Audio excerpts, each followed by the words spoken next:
What's up guys, welcome to Wasted Space, and we're back in Space Engineers, finally with some more builds, some more designs, and this is the first of a few videos that are going to be focusing on builds using the aerodynamic wings mod by Digi. Now you guys will know me, I'm not really a modded builder normally, but I have to admit these wings revolutionised gameplay on Planet to the point where I now can't play without them pretty much. The only mod I am using, but they are amazing. And ironically, the first thing I'm going to do is demonstrate you a way of kind of how they're not supposed to be used, weirdly. So let's dive in, and what we've got in front of me here is, some of you might recognise the black one, is the drone that was supposed to go with my airbase I released a few weeks ago. And I didn't release it because I felt it was a kind of interesting design on its own, and then since then it's also developed into the white one at the back. So we're going to kick off with the drone version, as that makes some sense, and just talking about a bit about the design ethic. So firstly, we've got a very, very compact device. And this has been designed to be as small as I could get away with while providing the appropriate amount of lift and manoeuvrability. So it's all battery powered, all centerline mounted, same with the guns, and this is important for guns, is if you mount your guns centerline it makes it very, very easy to be precise with your targeting. And then aside from that, on the bottom we've got a ton of small cargo containers that if we use the white one over here we can just about see. So there's this very tight, compact layout of cargo containers, although admittedly this version does not have all of these reactors. And then that's kind of it, except for the fact that the wings are on the wrong way around. So you probably noticed that this wing should be pointing towards me now. That's the correct way to generate lift like an aircraft would. But we're not using it like that, we're using it sideways. And this kind of works because these wings will still generate some lift travelling towards me, so travelling forwards. But they will generate tons of lift at any point the aircraft is considered to be going sideways.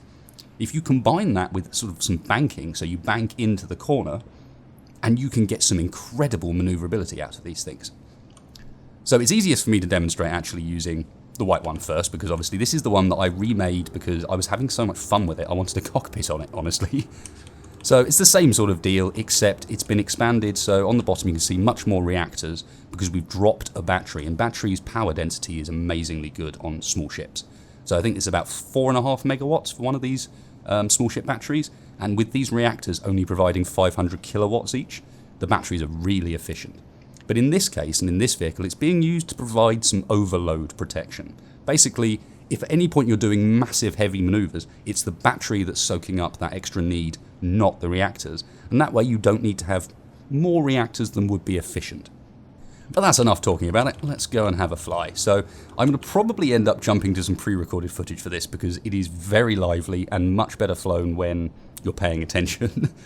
But you'll see, we are actually currently sitting vertically. It is quite happy to hover vertically, and that's one of the sort of ideas behind this aircraft. Because you'll notice it doesn't have any landing gear. It's not designed to land flat. It's designed to land like this. And that's because landing gear in general on aircraft, they kind of look a bit ugly.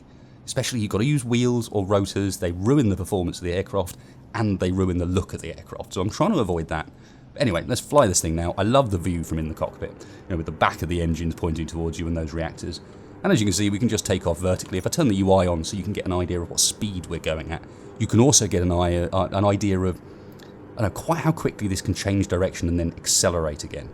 So if we come down along the lake, and then we can literally do a banked 180-degree turn, and you can see even during that, we only drop to about 60 meters a second at most, and then we will back up to 100 very, very, very quickly. And this allows you to do some pretty ridiculous maneuvers. So I'm definitely going to switch over now to some pre-recorded footage because I was messing around on the stream on Friday, driving this thing under and over and doing flips and stuff like that because it's hilarious. The other thing you can do with it is proper go tree running. So just hugging the ground super duper tight and just running around in between trees doing crazy maneuvers. The point of this, of course, is crazy maneuvers equals a crazy maneuverable fighter. This is something that's very, very difficult to lock down, especially in a dogfight, and is very capable of disappearing behind terrain really quickly and then popping back up again far quicker than you'd expect. So all that's great, and to be honest, there's not a huge amount more to this ship than that. It's great fun, it's incredibly maneuverable, and of course you've got 6 centerline mounted gatlings, so if you really wanted to take people's engines out, be precise with how you're shooting, which the maneuverability of this allows, then you're sorted. You can pinpoint and pick off specific parts. So yeah, I think that is about all there is to say about this cool little ship. It looks pretty cool, I'm happy with its appearance. It handles amazingly, especially if you bank. If you don't bank, let's actually do a quick demonstration of what difference the wings are making. So coming along, I'm in this third person view because it's easier to see, so we're going at 100 meters a second now, this is full speed. So if I just turn,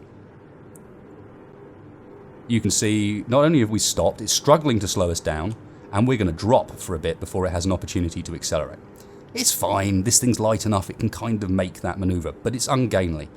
Now compare the difference when I bank into the turn. So same deal, we're going to turn the same way, but this time I'm going to roll as I do so. Pull us round, and you can see we never lost any speed. We're still travelling fast, and that's what the wings do, and that's what the wings allow you to do. The other funny thing with these wings, because they're the wrong way round, is turning upside down is not as much of a problem in this aircraft as it would be in any other one. Normally you turn upside down and those wings would force you down towards the ground.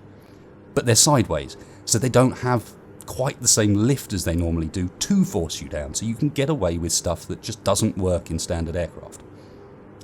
So I guess the final thing to do would be to demonstrate how I intend for this thing to be landed, because it's not obvious, and while I do have like a video coming in the next couple of days with a kind of special solution for landing, I think I'm really pleased with that one, this does have a way of landing without that. It's pretty straightforward. You're flying along, say we want to land on this ore patch here, all we're going to do is drop the thrust and go vertical. Now you can't see very well at this point, but we've almost gone stationary already. There you go, we've stopped. So we are now just hovering vertically. If we have the UI on, you can use the little gravity ball on the left-hand side to actually line up to make sure you're really properly vertical. And then I think we still have cameras on the back. I don't have them out, but yeah, we've got these two cameras. One's on the bottom, one's on the back. And you could use this just to line yourself up with the connector. You can see the connector on the left of the screen there. And you just come down, line ourselves up, boom, we're docked into position. And then normally, what I would then do is go in the control panel and we have a flight group. And this turns off all the gyros, all the engines, just shuts the aircraft down so that when it's locked up, it's not causing any issues. So we just get out here, you can see, quite happy to hover there, and you can see it would be actually quite easy to just land and connect this thing up to a connector. Much more simple than trying to do the standard aircraft way of fitting some wheels onto the bottom of it, for example.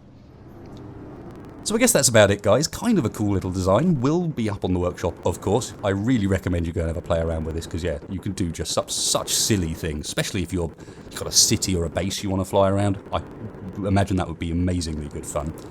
And keep an eye out, because as I mentioned, landing gear in general bother me for aircraft, and there's going to be a few videos coming up with different wing-based aircraft in them. And on top of that, as I said, I've got a pretty cool solution, I think, for how to get rid of the landing gear on an aircraft and still let you land and take off when using these wings. Because the important part with these wings is they're designed to not need any up or down or side-to-side thrusters. You can get away with just the wings. Even on this design, you'll notice all the thrust is forward and backwards. Very little of it is side-to-side. Very little of it is up and down. And that up and down only exists because the wings are the wrong way around on this craft. So anyway, guys, hope you enjoyed that one. Finally back with the designs, and I can promise you there's going to be more of these coming, and they won't just be build-up-to-date videos. There'll also be some complete like this. If you did like it, please hit like, please hit subscribe. It does really help me and the channel out. And if you didn't like it, let me know down in the comments how I can improve.